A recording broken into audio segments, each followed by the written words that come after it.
Hey, I'm Alex Radical from Board Game Co, and today I'm reviewing the newest, and I believe the final expansion for Beast Ashfall.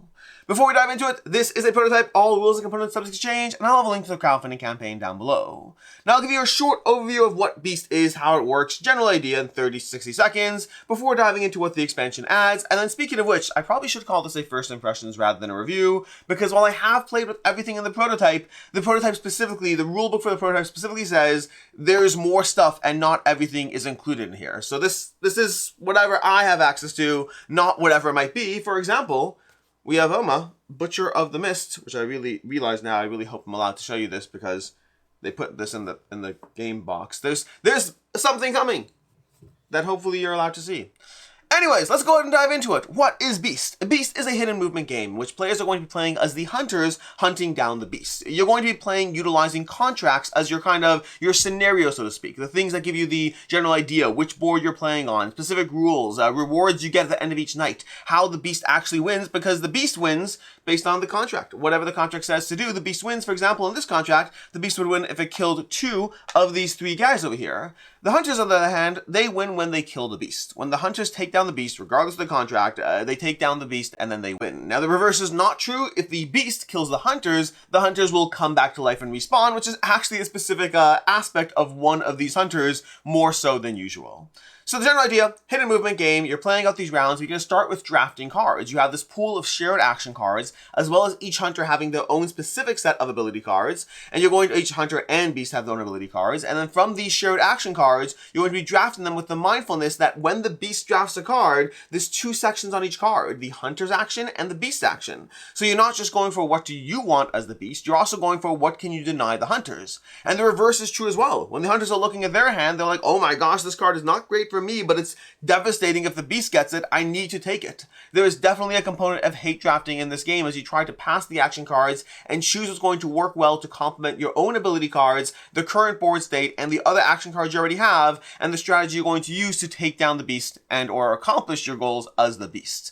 So you're drafting these action cards, that's the pre-phase of each round, and then from there you take turns playing action cards. It's all printed on the board handily over here, giving you exactly the breakdown. You can play 1 red and 1 blue card, or you can flee, or you can pass, some small things you can do, but generally you're trying to figure out how to, if you are the beast, accomplish your objectives without being seen too early. You'll be using a movement track on the side as the beast, in which when you move, you're not actually going to move your figure. This is a hidden movement game after all, but you'll be placing cards down indicating whether you didn't move at all, whether you moved west, east, north, etc., except you're placing them face down as a tracker, but the hunters have to figure out, okay, your last known location was here, where have you moved if you've moved 3? You could have gone 1, 2, 3, you could have gone forward and then double back, you could have sat there and did no movement cards in a row. You have all these options as the beast as far as how you're going to play mind games with the hunter, but you also have a timer on you. Because the other way that the hunters win is if time runs out. If all the nights of the contract expire, and if you as the hunters have not, you as the beast have not accomplished your goal, then the hunters win by default. So you can't just play, you can't find me the whole entire game. Can't find me will result in you not being found.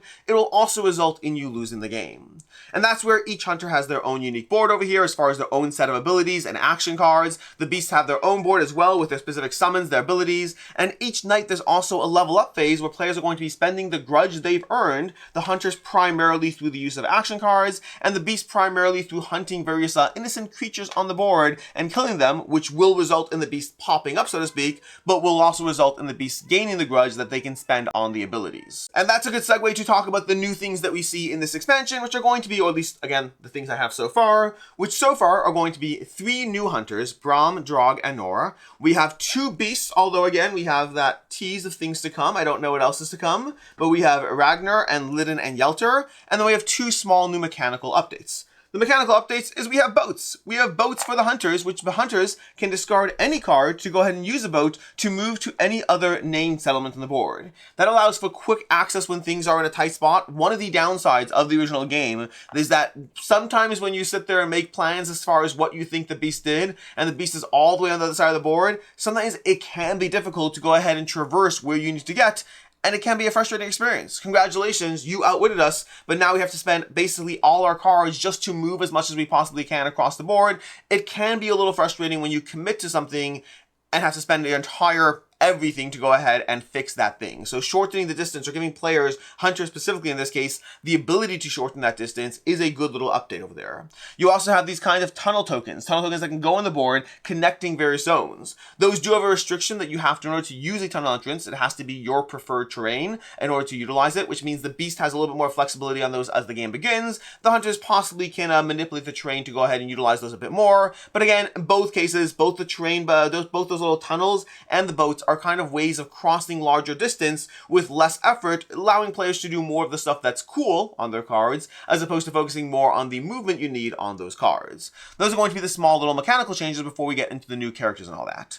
As far as the new characters, we have Ragnar over here, God of Fire, Herald of the Abyss, but basically fire. Ragnar over here is going to be utilizing grudge tokens to power up his cards, slotting grudge tokens onto his board, which is going to make his cards more powerful. When he plays a card, it has an ability, but it has a stronger ability if he's powered up his little player board over here. Although when players deal wounds to Ragnar, they can actually take away those grudges over there, weakening him as he goes. So he's basically spouting fire everywhere, and his cards are getting stronger, but then possibly players can weaken him. Lydan Yeltr comes into play with a stronger summons than usual. As opposed to a bunch of weak summons, summons are little characters that the beast can control and utilize to accomplish their goals, although they don't get grudge when it kills things, so you still have to pop up and show your face here and there. But Lydan Yeltr has a stronger summons, a summons that will actually, when dealing damage to the various characters, will actually utilize that damage as a resource that they can spend on their action cards. Basically, you deal damage, you gain that as a resource, and then you can spend it to power up your action cards in the game. And then from there, it's also a stronger one. It's like a 3 health, has a lot more tools as far as how it can move and do things, but also when you kill the summons, you do deal 1 damage to Lydan. There is a soul bond between them. I'm just saying a soul bond. There's some sort of bond between them, and that's going to make it a stronger summons, but possibly with a bit of a downside. That's going to be the 2 new beasts that I've played with.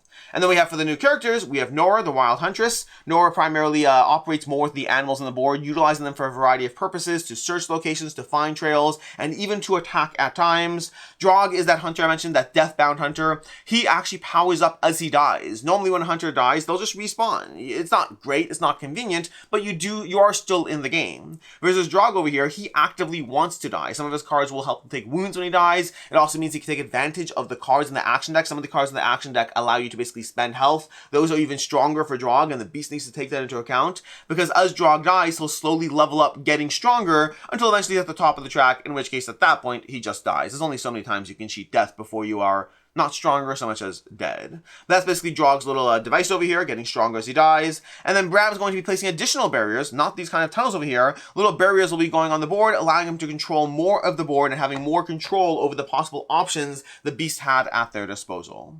Those are going to be the various new things we have in the game. Which brings me to my thought on those new things. I already mentioned a little bit, I already teased this or gave my my opinion of these away, but when it comes to both the boats and the tunnels, I like how it adds additional movement systems to the board. Now, on the beast side, it does mean that sometimes you're looking at something, you're like, oh, the beast just go ahead and put a summons down the board, so if the summons is over here, the beast is here, which means it has to be moving this way, unless, of course, it moved up here and then across over here. There are additional ways the beast can move that the hunters need to take into account. So, yes, the hunters have more movement too, because that boat opens up a lot of possibilities, but the beast can also move in different ways. So it's both a pro for the hunters and the beast, which is good, keeps things balanced. But overall, I would say I am a fan of those new things with the mindfulness that it certainly can allow the beast to have more tools at disposal, and if your boat's in the wrong place at the wrong time, in theory, you just gave the beast more of an edge than the hunters.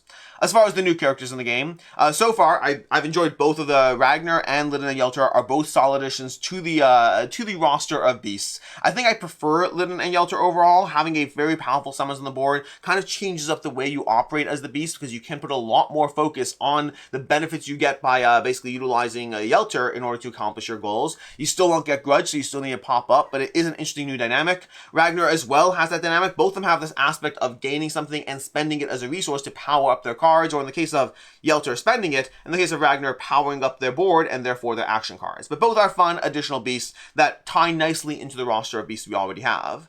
As far as the characters, Bram is fun overall. Putting down barriers is definitely a fun thing to do. I would say my least favorite from the new characters, because it's more about the control of the board state as opposed to feeling cool, and I like feeling cool in games, but it definitely is very useful as a character. find it less cool as far as the feelings I get. Yeah, I put out a barrier, I block the pass. It is essential and it is helpful.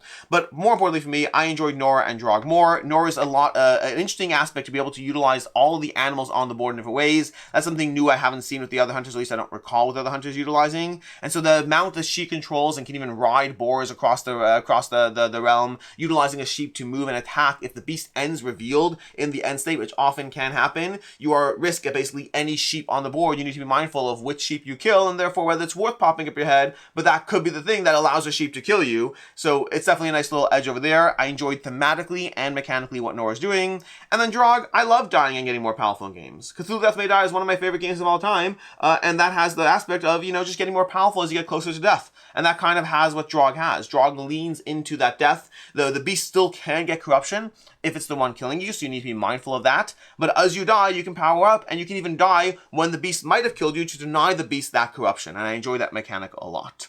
So overall, that's the new content, or the new content I have access to. As far as final thoughts and rating on the expansion, I generally rate expansions based on what I feel they added to the game, not based on what the original game is for me. And so far, I would give Beast Ashfall a tentative, because again, more content coming, a tentative 4 out of 5. It's fun, there's more characters, there's more beasts, it seamlessly integrates with your game, there's not a ton of new rules to add, it's a very easy to incorporate game. You can go ahead and just grab a character and utilize it, or you can read the 1 page of rules as far as how these things get added. So it's very low overhead to add it. It just gives you more characters both on the beast side and the hunter side with a few small rule tweaks, and overall it's a nice quality of life change. In any case, until next time, I'm Alex Radcliffe from Board Game Co. Hope you enjoyed this video, and as always, I hope you have a good one.